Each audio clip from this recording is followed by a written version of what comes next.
more enlivening cheerleaders than moms. And my wife says, that's because we live in a patriarchy society.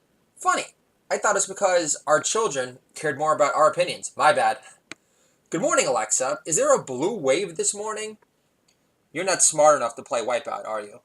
You know, because Mike Love of the Beach Boys actually praised President Trump for trying to help save the greatest voice of all. Talk about Whitney Houston, in case you Millennial Mouseketeers are not keeping up with me. Blue wave. The blue wave! More like a killer sting of blue balls, man. Welcome back to the Do It All Dad Your podcast. Dad-friendly entertainment for you and me. Controlling our kids through comedy can make our kids great again. And this is episode 4 for season 2. Very funny people and Judd Apatow. Alexa, play You Lost That Loving Feeling. You've lost that loving feeling by Paul and Oates. Amazon Music. Alexa is smart and is responsive on occasion. Alexa, can you stop playing that? You're interrupting my flow. I was actually just using you as a reference for like a setup and a joke. So Alexa, stop playing You Lost That Loving Feeling.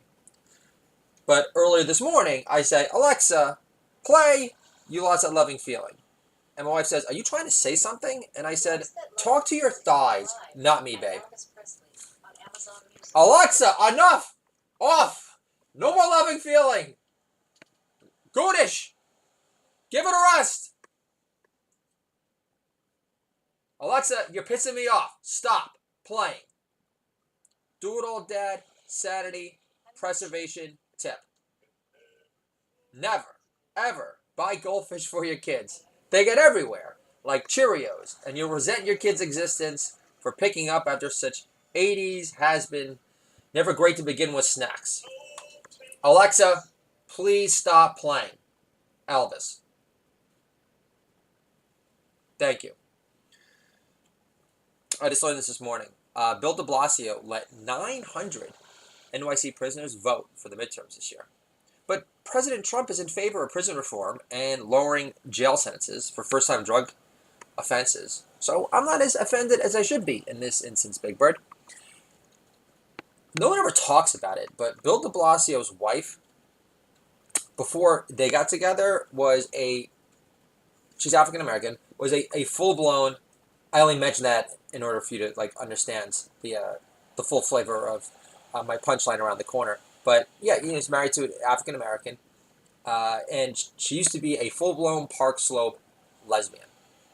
Now, folks, are you going to tell me that garlic breath converted her?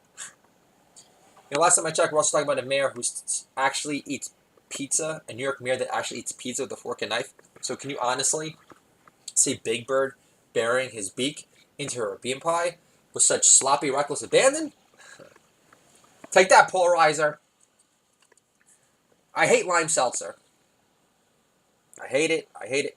You taste 98% lime and 2% seltzer. It goes down like pure carbonated lime juice. I'd rather drink a flat, open Corona left in the fridge with no lime in it, naturally. So I'm at the bakery last Friday, trying to observe the commandments over here and do Shabbat. So I get some challah. And randomly I asked, so how many challahs do you sell every Friday? And the girl working the bakery said 3 to 5. And I say, so next time my daughter asks how many Jews live in Somers, I can say by challah sales estimates, because no fake news Jews are fronting. And the bakery girl laughed, long time, can I get a challah for some challah? So this is me defending Alec Baldwin. Actually, in this case, it's Rachel Maddow. Downplaying Alec Baldwin getting arrested for punching a guy over a parking spot in New York City. You've seen the Seinfeld episode. New Yorkers wait for parking spots longer than we'll have to wait to get a seat on the Supreme Court. Especially after this fake news blue wave. Definitely more like blue balls for me.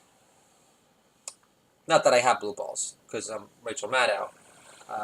And I don't think you could really feel blue balls on a strap-on either. Tina Fey, Downplaying. Alec Baldwin getting arrested for punching a guy over a parking spot.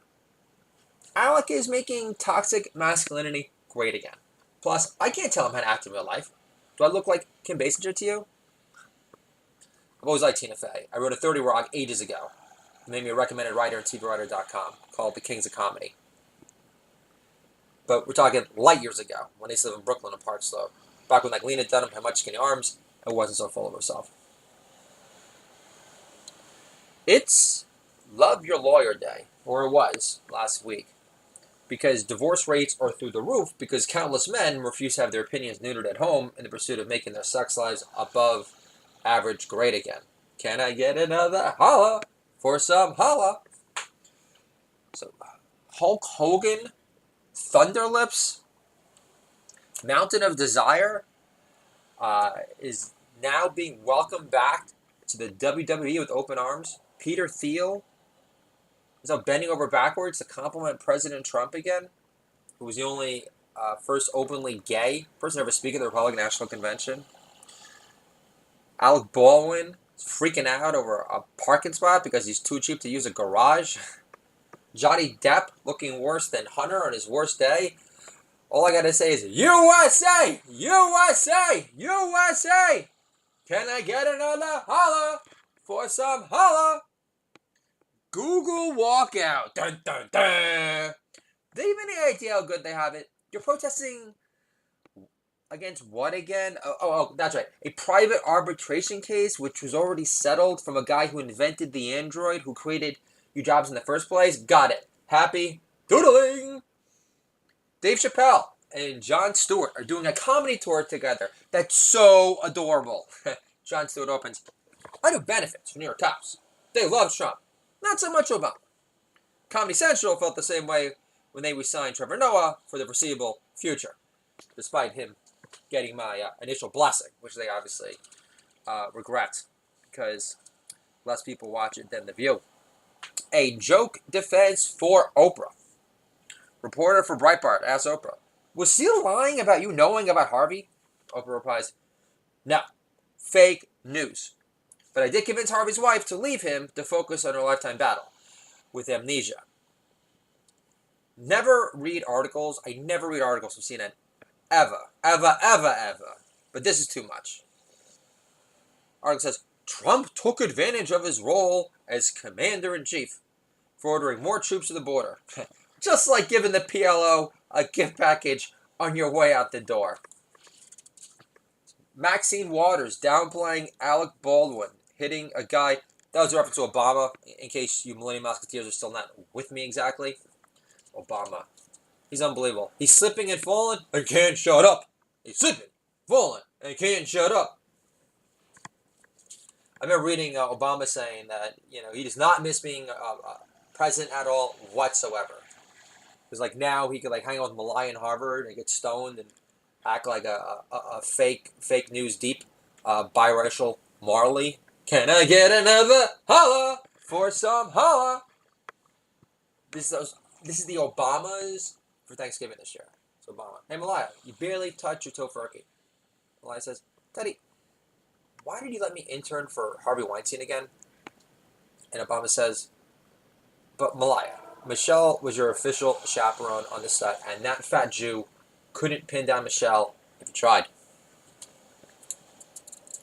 Maxine Waters, downplaying Alec Baldwin hitting a guy over a parking spot in New York City. It's New York City, not Hollywood, dear. Chances are he was blasting Kanye too loud for Alec's taste. Downplaying Alec Baldwin, getting arrested for punching someone over a parking spot in New York City. In handcuffs, Alec Baldwin boasts, Trump wishes he had risked this dick. I don't know where that came from. Don Lemon downplaying Alec Baldwin getting arrested. Fighting over a parking spot on the Lower East Side isn't the white nationalist might driving election concerns this midterm season. Of course it is. It's pictures of alleged white nationalists in polo shirts and tiki torches. So this is my dream interpretation of Lady Gaga falling in love with me, folks. A star is born once I give birth to my parenting book. Stay-at-home comedian. if I don't terminate it in the third trimester because my wife insists it's a blue-collar economy now. Can I get a holla for some holla? This is my useless younger brother. He texts me. You have to write some jokes on Alec Baldwin. I share what I just shared with you already. Zero response. At this point, I'm so tempted to text. So, me having skin cancer is still 50-50 at 42. I'll take those odds over you ever surprising me with a zero agenda act of generosity ever again.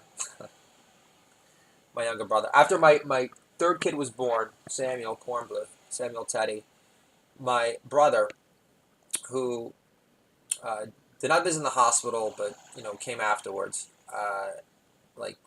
3 days later, and we went out. We had some drinks, and you would think that after this guy managed $1 million tea house,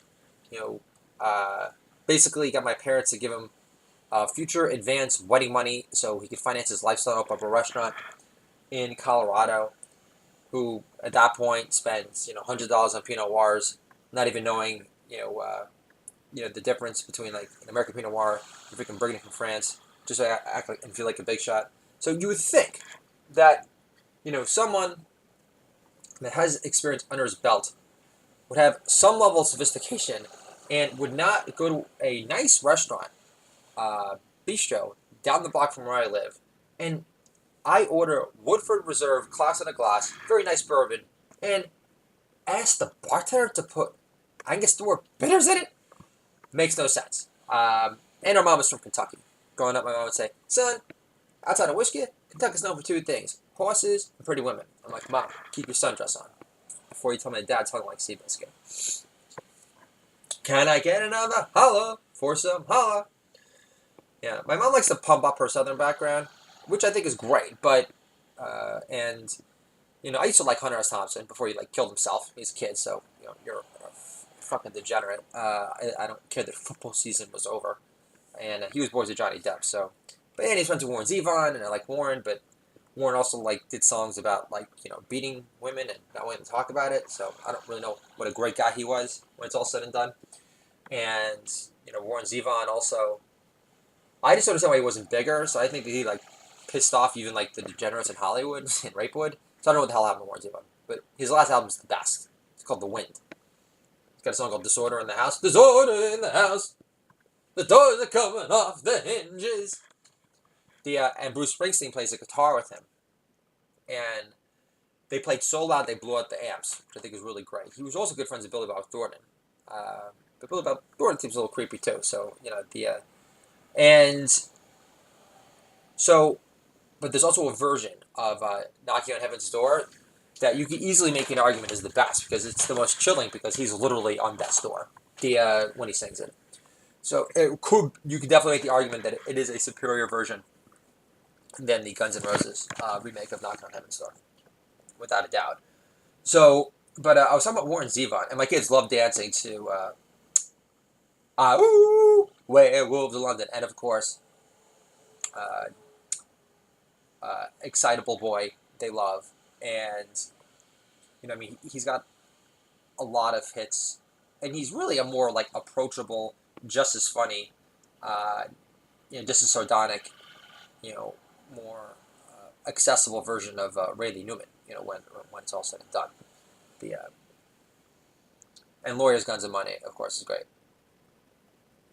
I'm an innocent bystander. I'm an innocent bystander. Daddy, get me out of this. So, that's what I'm talking about.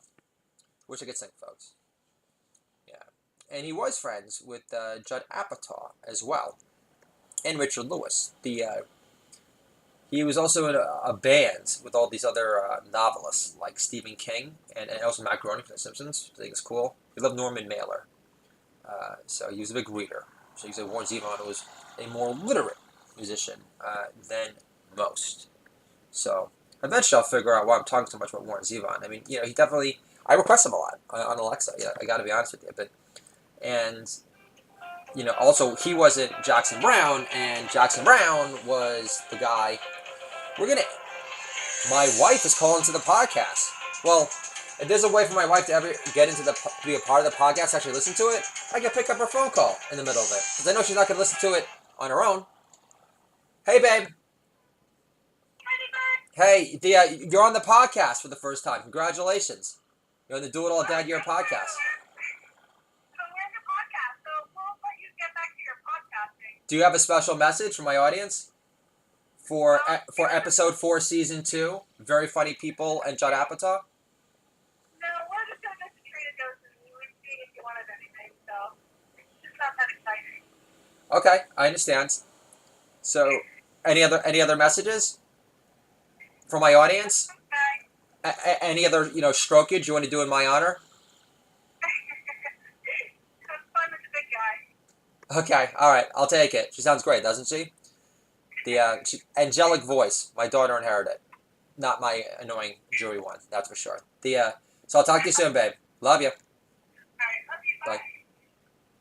So that was fun. That worked out well. Do you think so, folks? See, I can work off script. So, anyway. So yeah, she does have I've always loved her voice. She's from Australia initially. Can't really hear the accent that much, folks. But we wanted to get married in Australia. My mom ruined that concept immediately. She calls him on the phone the next day after we made the proposal.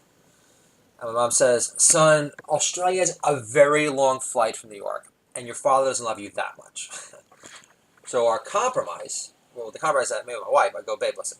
Assuming we have a boy one day, instead of hiring a rabbi for the kid's circumcision, I said, we'll have Crocodile Dundee. Just so we could hear a room full of Jews say, now that's a knife.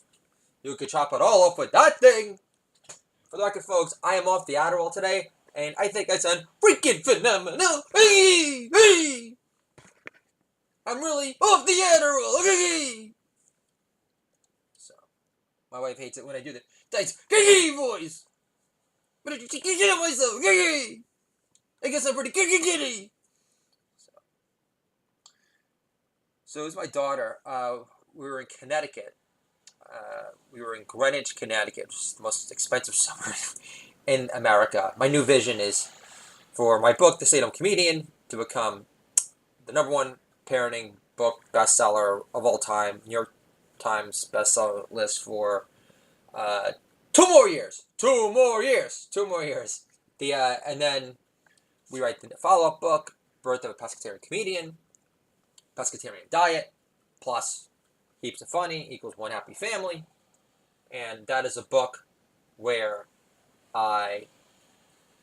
there's a story about my family cooking show, Crazy Good Dada, which I'm going to be doing with my kids, which is going to be a further example of how controlling our kids with comedy, especially when you include them in the action, can make our kids great again.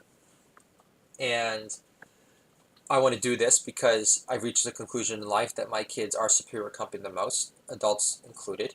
It's unfortunate that both grandparents, the virtual grandparents on both sides of the fence, don't recognize that more by their actual actions and spending actually more real-life FaceTime with them, and not just like thinking that it's okay to do it over the phone, which is weird and creepy and always awkward, and they're not like amazing conversations in the first place. But I'm not going to ruin my flow. I'm not going to suck up precious airtime by talking about grandparents, because I've done enough. And it's not my focus today. We have bigger fish to fry. So, and all I know is that the grandparents are, I wouldn't say that tomorrow would be the ideal time for my kids to call Mimi, who they miss because she was signed up for a sewing class in Arizona. I don't really think she's going to bring her best self. I just can't believe, folks, it's been 2 years my parents have resisted it, showing any level of humility or any level of humility from the standpoint of being a tad less egocentric, arrogant, and at one point saying, you know what, son? Obviously, we had our doubts, and we've decided to let our opinion of Trump being a real piece of shit completely demolish and ruin our relationship with our firstborn that gave us 3 grandchildren. But the economy is never better, and I don't know who the fuck this Kanye guy is, but African Americans seem to love Trump, and I'm beginning to understand why. Sure, yeah, that's gonna happen. Yeah, and the old Nazi Pope, punished pedophiles. So here we go. Now I'm all over the place, folks. Oh, so Greenwich. So why were we going to Connecticut? Oh, that's right. Because I went there to get a very cool rug. I wanted to get a new rug. Do it all, Dad. Tip over here, folks. Our children, they model our behavior, right? They mirror our behavior. I have my son. He was like 20 months old. He does these.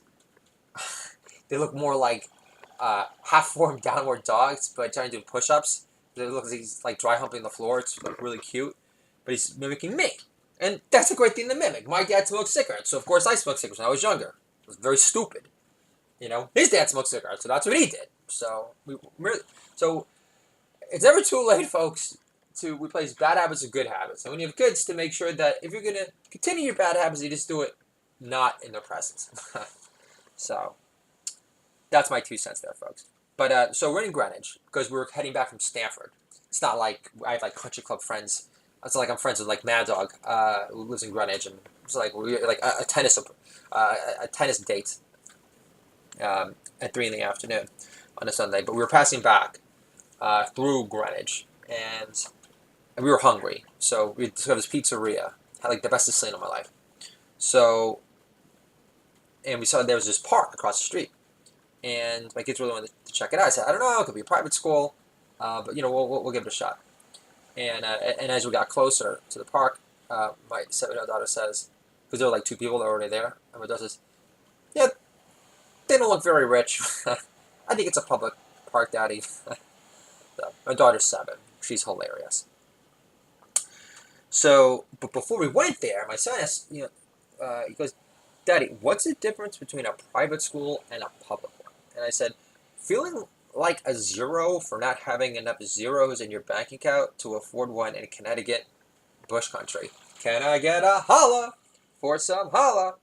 And I mentioned before about this pizzeria. It's like the best pizzeria experience of my life. And I'll make this very clear, folks, okay? And you're not going to find a more proud New Yorker ever than me. And I'm not even from Manhattan. I mean, I grew up in Forest Hills and then grew up in the suburbs. But I worked in Manhattan a lot. I got my TV writing break in Manhattan. Did my first good stand-up shows in Manhattan. I love my city, all right? That's what woman's phrasing. So, and, internships, you have to spend a lot of time in the city, okay? First, like, bar hookups in New York City. Like, I love New York City, okay? And I love my New York Knicks. They're my first love. But F New York forevermore. Because I had the best Sicilian of my life in Greenwich, Connecticut. Plus the ricotta with eggplant slice, and it tastes like a bowl of breadcrumbs or a pop of puked up ricotta either. Marinara was spicy, fleshy, and popping with personality. Boy! Hear that, Spike? Boy! Take that, Brooklyn! Boy! Yeah, Spike Lee. He lives on the Upper East Side, by the way. He's really stayed close to his African-American roots. On the Upper East Side. Spike Lee. So, what was I going to say? Why was I mentioning Spike Lee? Oh, but I mentioned boy. So this is my impersonation of business merger talk between Dr. Dre and Eminem. Okay? This is Dr. Dre. Hey, Slim. Microsoft paid $1.6 billion for LinkedIn. Word! LinkedIn is lamer than ever, yo. Eminem. Does, again, a very funny cameo. Funny people. Very funny. Starts yelling at Raymond. Raymond, you want to fuck me in the ass? Is that what you want? And then Ray Romano does like the best, like, scared reaction shot ever. It's priceless. He's like, how you doing, Marshall? It's too much. Could be a highlight of the film. You could say Ray Romano is definitely a scene stealer. And then Seth Rogen has a good funny top where he goes, I thought everyone loved you. Still makes me laugh. So that movie does have its moments. We're going to get to Judd Apatow in a second. And it is funny. Much funnier than I remember it being.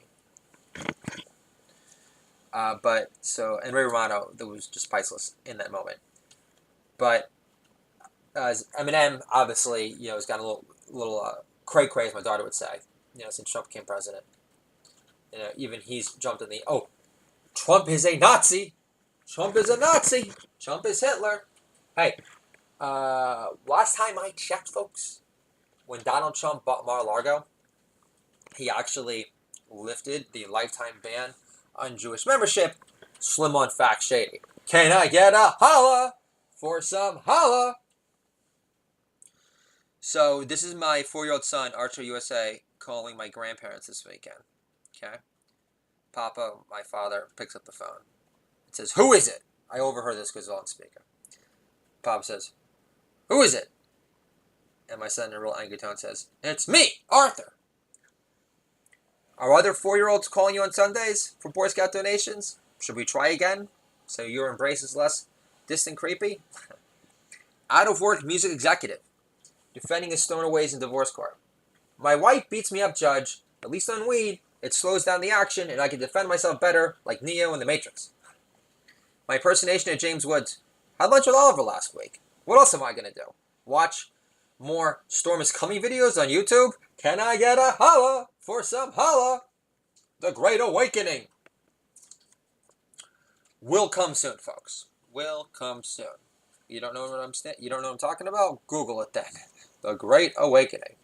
Brennan is going to jail, and I don't think he's going to be able to sniff Barack Obama's Birkenstocks from his bike rides in Nantucket. No more! So, the storm is coming, folks. But for now, for some more midterm material magic, I'm going to share with you a piece I am very proud of, because you guys are listening to a hair metal historian, writer, responsible for writing America's Hard 100 on VH1 Classic, that ranked the greatest hard rock and heavy metal videos of all time, voted on by 1.2 million fans, hosted by the legendary WWE great Chris Jericho, also the front man of the heavy metal band Fozzy, New York Times best-selling writer Arthur, and the only wrestler throughout the history of the WWE who, after 30 years in the business,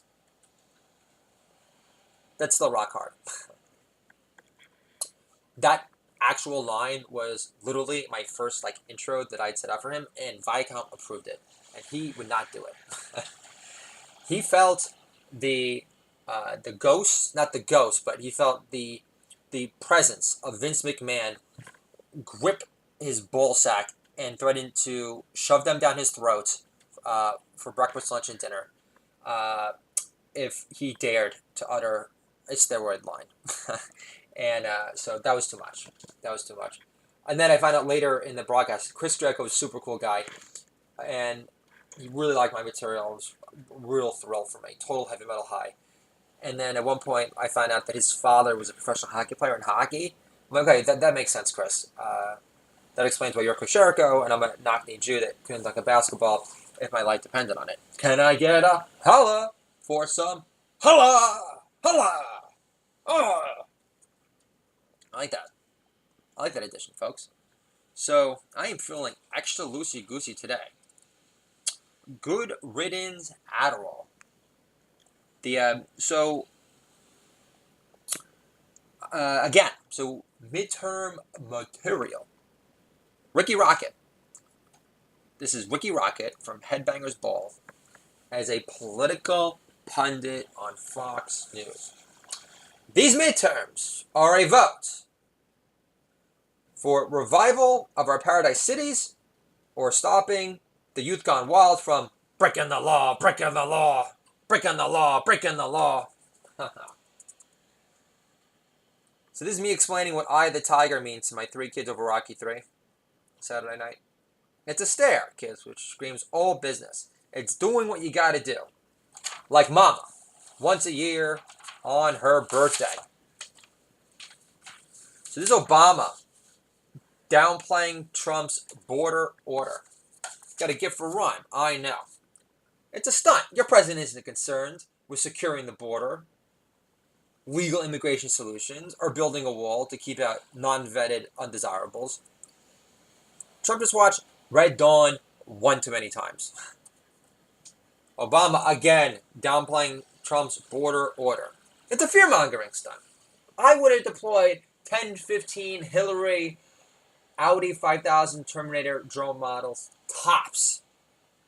That was a mouthful. Kim Kardashian cannot get her mouth around it. And I love Kim Kardashian. She's definitely top of the Persian porcupine puss food chain. Hey now, yum-tastic. I could inhale her whole. Obama on Trump's border order. Trump wants to end chain migration. Why don't you get Elon Musk to build you a time machine to go back in time and end the Underground Railroad while you're at it, rich?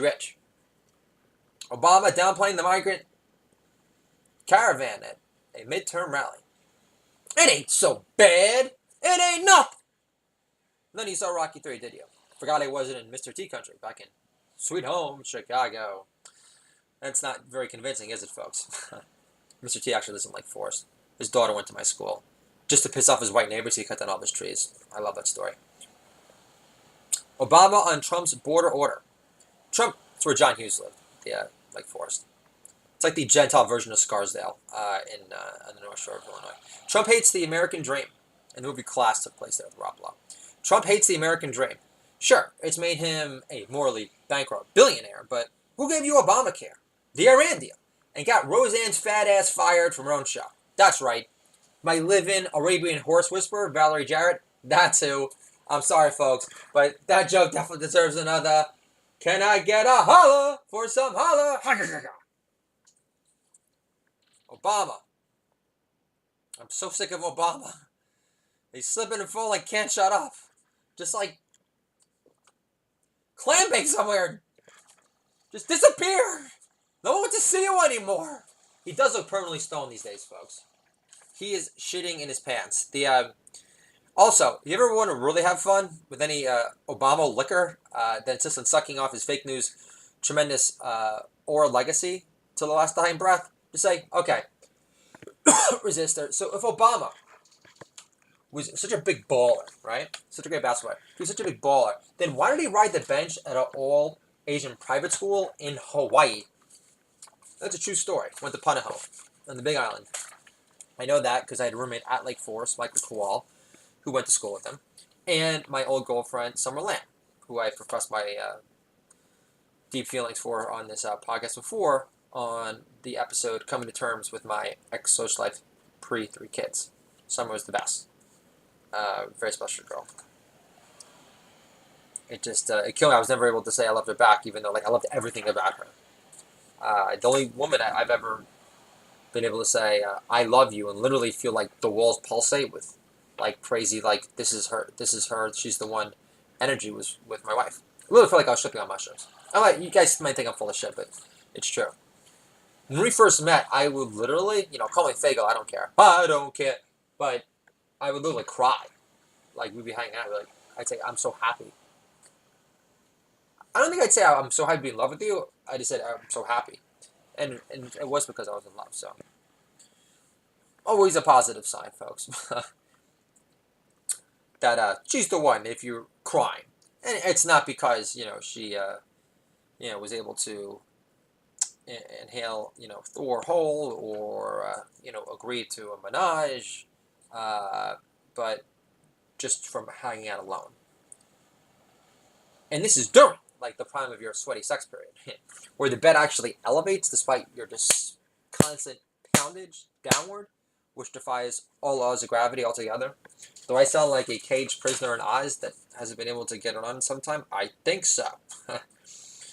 So, I was talking about Obama. I'm so sick of talking about Obama.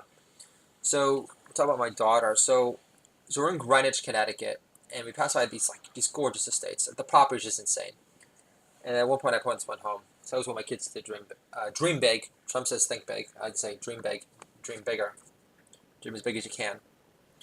And so we passed by this huge estate, and they have this pond. And I said, Tilda, they own that pond. And my daughter says, if we lived there, we could have picnics outside our home. I love the way she phrases things. I thank God for it every morning. 'Cause she's the most beautiful expressionist of all time. Definitely, my daughter as far as expressing herself. She's a gazillion times more colorful, a gazillion times, and her voice is just infinitely more sweeter, and not as like drony, sarcastic, pre-programmed than the way Judd Apatow's kids sound in all of his films. She also looks a million times better too, and she's also basically at this point a full-fledged version of my nickname, Deltoids Dawn, and can beam me up in a year. Judd Apatow. Nice, have fun competing. But your daughters obviously suck compared to mine. So that's that. So we got these great chairs, which I love. They're from Sweden, I think. And so they're made out of recycled plastic. So we don't have the big of a home here, folks, but it's a lot easier to move around now, and they look very modern. Basically feel like we're back in Norway. Old episode, Spring Break in Norway. Strongly recommend you checking it out. My wife says, these chairs are made out of recycled plastic. And I said, I bet they're from Hillary's black American Express cards because her credit with Russian bankers is kaput. Very funny word. Kaput. I'm going to say it one more time. Kaput. So all these chairs came in cardboard boxes. And my kids are very creative, naturally. So they, I knew that they could have like a field day with these cardboard boxes. So I encouraged it. I said, you guys can play with these cardboard boxes outside. Make them into tent cities for rowdy Care Bears. We try to crash your hula hip-hop party without an invitation. So at the playground in Connecticut, in Greenwich, that we thought was from a private school initially. It turned out to be public. And I pushed my son in the swing, and the one next to me pushes their daughter. All I hear is like Spanish from the mom and daughter, and they're just the bus balls, so I'm in a feisty mood. I noticed that my son's, one of his shoes is missing. So I say, Arthur, what happened to your other shoe? All I see is uno. Daddy is so stupido. Do-e-o, oh, do. Thank you very much. Thank you very much. So we're back in the car. I came back from Greenwich. Merle Haggard. I mix it up after playing Guns N' Roses, which my kids love. And I play some Merle Haggard. My daughter says, why do country singers spend so much time in jail? And I say, to prove their manhood, because they all seem to have an unhealthy obsession with mama. So we were at the carpet store before, and had a really nice conversation with this Hamish guy. He was a conservative Jew, had the yarmulke and everything. So I could talk with him, and I was on Adderall that day, so I was getting, I was being a more intense version of what you're getting right now. And he goes, so how do your kids keep up with you? You're pretty high energy. I said, instead of Sesame Street, I've raised all 3 kids on Martin Scorsese's DVD commentary for Mean Streets. Great movie, by the way. Harvey Keitel's superb in it. You see that movie, you think, okay, Harvey Keitel should have had De Niro's career. Damn. But I don't know, he pissed off. True story, though, when Lorraine Bracco, who plays Dr. Melfi with the luscious legs and the great tits from Sopranos, you know, who was also, of course, in Goodfellas, when she puts that gun in her panties, that like still gets me aroused today. Anyway, the point being is that she used to be married to Harvey Keitel, and then she started banging the teacher from that was the actor from Stand and Deliver. I'm like completely forgetting his name, and you know, like who's got like all looks like basically the Latino version of Charles Bukowski. Looks like he had even like, you know, worse case of acne as a kid than the great Bukowski did. So Edward James Olmos, I think that's it. Yeah. So once Edward James Olmos started banging Lorraine Bracco, from what I've read, Harvey Keitel sent a machete to their house. Now that's racist. Provide that sort of evidence, something that Trump's done, and you know, I'll change my opinion. I will sing a different tune. That's racist. So that's so it's funny, but it's blatantly racist. It sounded like Michael Douglas from like Romancing the Stone. Great movie. Classic Danny DeVito flick. So again, you know, we're at the carpet store in Connecticut, and the guy goes on. He goes, "How do your kids comprehend you? Like calling you high energy is an understatement." I said, "I raised all my kids on AC/DC, so I'm whippet slow compared to Aussie Wildman Bon Scott." So the kids are, again, you know, we're back to the playing with the cardboard boxes, and they are just enormous cardboard boxes. And I wanted to encourage my kids. I said, kids, play with these outside. You can make them into Roger Water metaphors and accuse Yetta the chicken of cultural genocide, if you want to stay in character or not. It's a blatant joke about Roger Waters being a plus anti-Semite. So thanks for ruining Pink Floyd, Roger. Really appreciate it. So now I have to like listen to like Division Bell all the time and like Momentary Lapse of Reason and just like leave it at that. Similar to my stance of how like now I can like find myself like willing to watch like Woody Allen films that came out like pre-Sunye, or listen to Michael Jackson music that came out pre-Jackson 5, because then my anti-Semitic pedophile stance in terms of what entertainment offers I expose myself to after that knowledge is more black and white. Hi-yo! Can I get another holla for some holla? So what about self-centered grandparents, Shakespeare? How sharper than a serpent's tooth it is to have a thankless child. My in-laws spend more on dog daycare on a rescue than they do for their own 3 grandchildren combined. Tight pants. I just called Shakespeare tight pants. Like that means anything. So what about self-centered grandparents, Shakespeare? How sharper than a serpent's tooth it is to have a thankless child. My father, Shakespeare, chooses tennis with Dr. Ken 350 days a year over getting to know his grandchildren on a bare minimum basis. I hope Pet Sounds was written before Brian Wilson had any kids. I just wasn't made for these times. Becomes an insufferable bitch fest to endure when you're a father of 3, knowing that Brian Wilson had the Wrecking Crew to bang out new albums whenever he wanted. Shakespeare says, hanging perverts has prevented many a bad marriage. What was that play called? Louis in Love with Lube? X Videos Lost? Or Taming of the Blue? Maybe I can tell that joke to Jeff Ross. Carpet Store. Again, Michael Savage, calling himself an artistic genius, is like calling Jeff Ross the second coming of Andy Kaufman.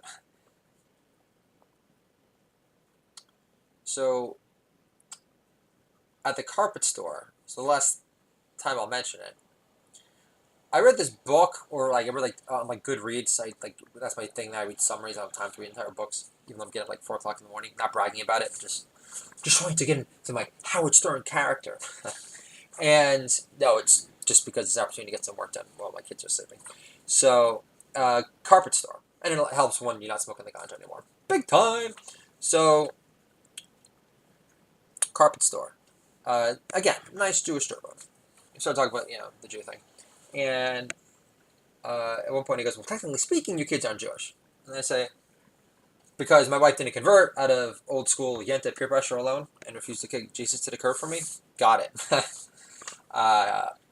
Hebrew Supreme. So, growing up, my father, he would never, my mom converted to Judaism. He would never allow a Christmas tree during the holidays. And, I remember at one point I confronted my dad. I'm like, Dad, Mom did abandon her relationship with her Lord and Savior, Jesus Christ, for you. Putty Jew from the Bronx. So, would it kill you just 1 year to get our Christmas tree? And I said, we already get gifts from our southern relatives, and they're Christmas wrapping. So, we just open them up by the piano, get a little Christmas tree, no big deal. Father says, awful idea, Josh. And for the record, Jews never, ever buy a Christmas tree unless they plan to convert it into tree houses and flip it for a profit. Plus, when Gentiles, my father, sharing some more reasons why we never got a Christmas tree, he said, also, son, when Gentiles see a Christmas tree, they see an actual Christmas tree. But when Jews see a Christmas tree, all they see is a camouflage cross. I'm really glad I slowed that down there for you folks. I'm very proud of that one. And eventually, my father finally relented, and he got me on a tree, but it was more like a disheveled, past its prime, like Hanukkah shrub, and it was in like the corner, like this like cobwebby corner of like our like patio area that was like enclosed that we didn't even open gifts on. So a major slap in the face. And my mom had to suck it up, and that's that. Don't have a funny punchline to some of that story, as depressing as it sounds. But I love that expression, camouflage cross. Always made me laugh. So we're in the car, and we're coming back from Connecticut, and my daughter says, "Daddy, a magician in school created nature." I told you folks, she got a beautiful way of expressing things. And I said, "Did he whip a rabbit out of a hat?" My daughter says, "How do you know?" And I said, "It's the oldest trick in the book, but you made it sound way better." I love that. A magician in school created nature. Too much, folks.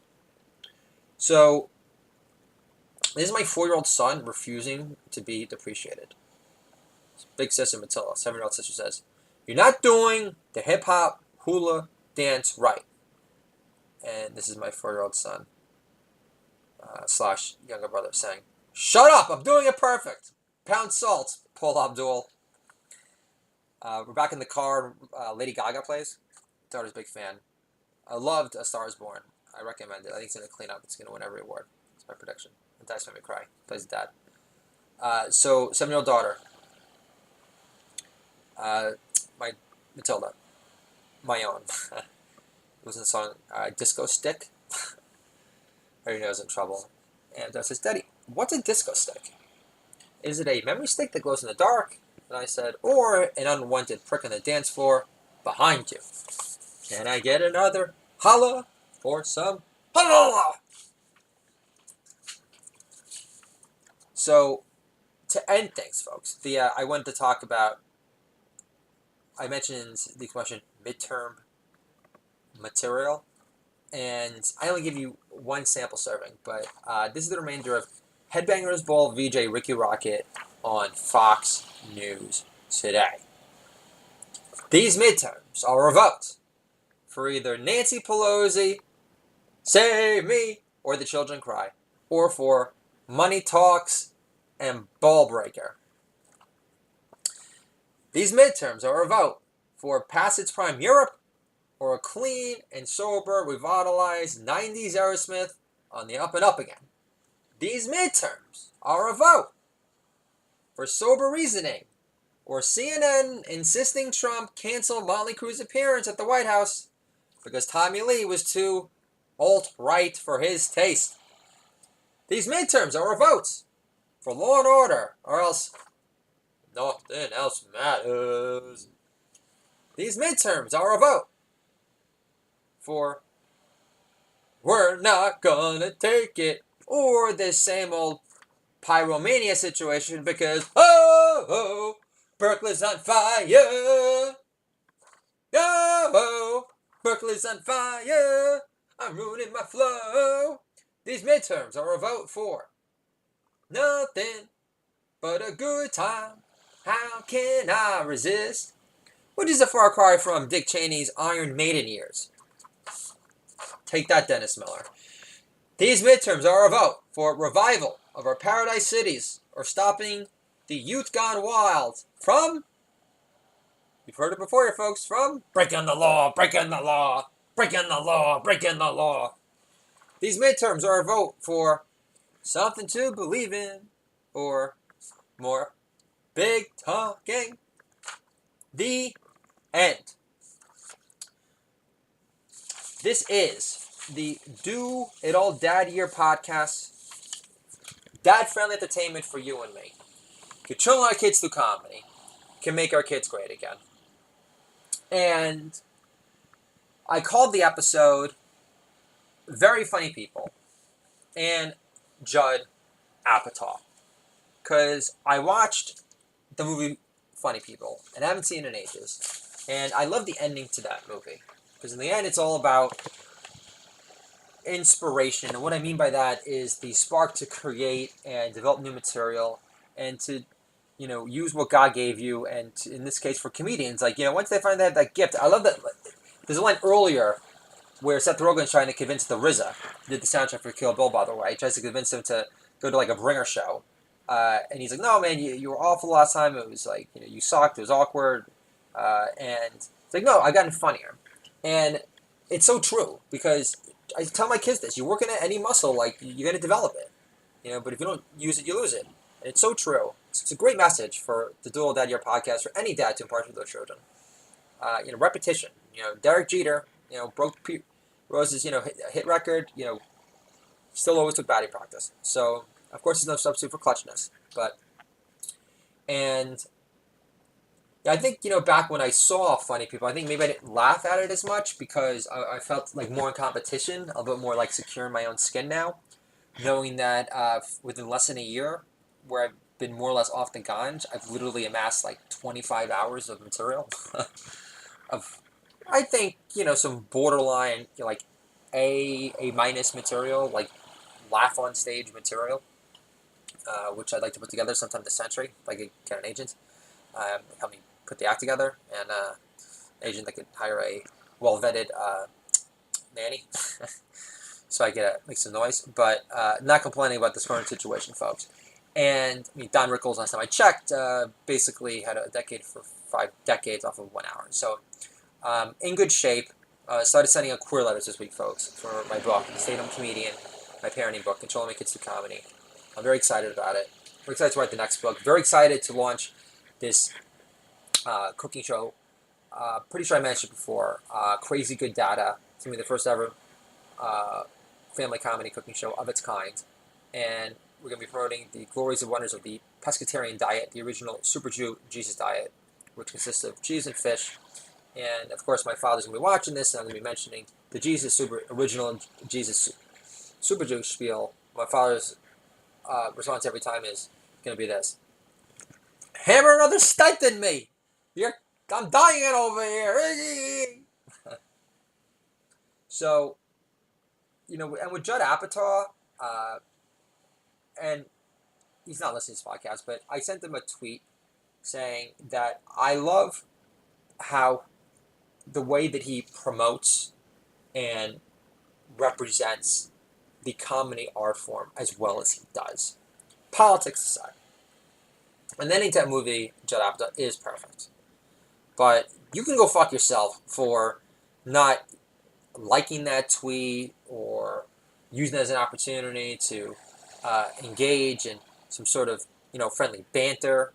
I got a so funny now for Margaret Cho. Okay, it's got more funny in your pinky than you have in your entire body. Okay, I've impressed Nick DiPaolo. All right, so if we're gonna talk funny, you're way behind those people. And I've had Richard Lewis engage in me again. So 3 big shots right there that take giant dumps in you in the funny department. Long time, and your wife is super annoying in all your films. And it's not just because my wife can't fit into some skinny jeans from 15 years ago. Maybe that's part of the reason. No, it's not. And also, for This Is 40, Albert Brooks saved your ass. Because that movie sucked with that. And I know that he wrote a lot of his own stuff. So, just throwing it out there. Thank God you couldn't suck up a movie with Albert Brooks in it. Because that would make you horrific. And I'm very happy that Adam Sandler was your roommate back in the day. And that you were able to be in LA during the time and get your first job for Gary Shandling. We're all very happy for you. But you're just like Ann Coulter. You write well, but in person, you've got 0.0 personality off the page. You just come across as like a good-natured millionaire, well-off Jew that made money off his imagination and, never had to like call for a living or work at manual labor. So I'm very happy for you. You're a tremendous role model for us all. And I only mention this, folks. I'm not bitter. I don't want to be Judd Apatow. But I don't want to annoy kids. But my point being is that I really hope after this colossal case of blue wave, subsides, that as a country we can finally show some sort of level of self-awareness and say fake news has created more division in this country than our own president. And once we get the military tribunals and we got Brennan in the slammer forever, or even worse, there's really going to be no beating around the fucking bush there, is there?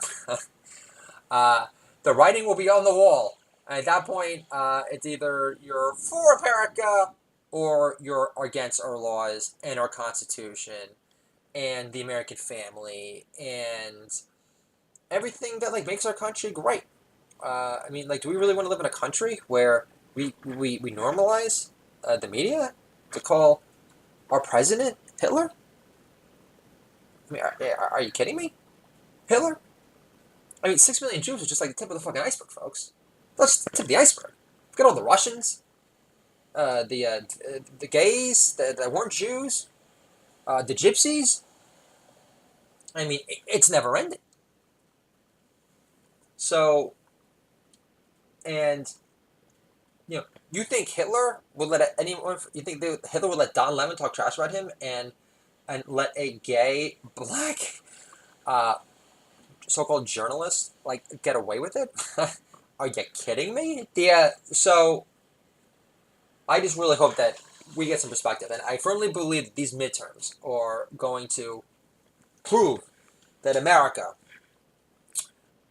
has its sanity intact, and they haven't gotten off the reservation, and that the only people that really have officially got off the reservation are retired, arrogant baby boomers who live in Arizona, who decide to live out there permanently and only see their grandchildren about 10 days a year because they want to prove a point that they they deserve it and are entitled to their huge estate, and that they'll continue to think Trump's an idiot and Clinton's a piece of shit because they will refuse to admit that they're jealous of the fact that his kids absolutely adore him and they have tighter relations, and that Trump has tighter relations with his children than they do with their own children. But they'll never do that, folks, because baby boomer arrogance never dies. This is Do It All Dad Your podcast, dad-friendly entertainment for you and me. Controlling my kids through comedy can make our kids great again, especially when we include them in the action and treat them like adults and hold them to a higher social standard than Antifa. I don't talk down to them like a bunch of baby degenerate morons. I'll talk to you guys soon.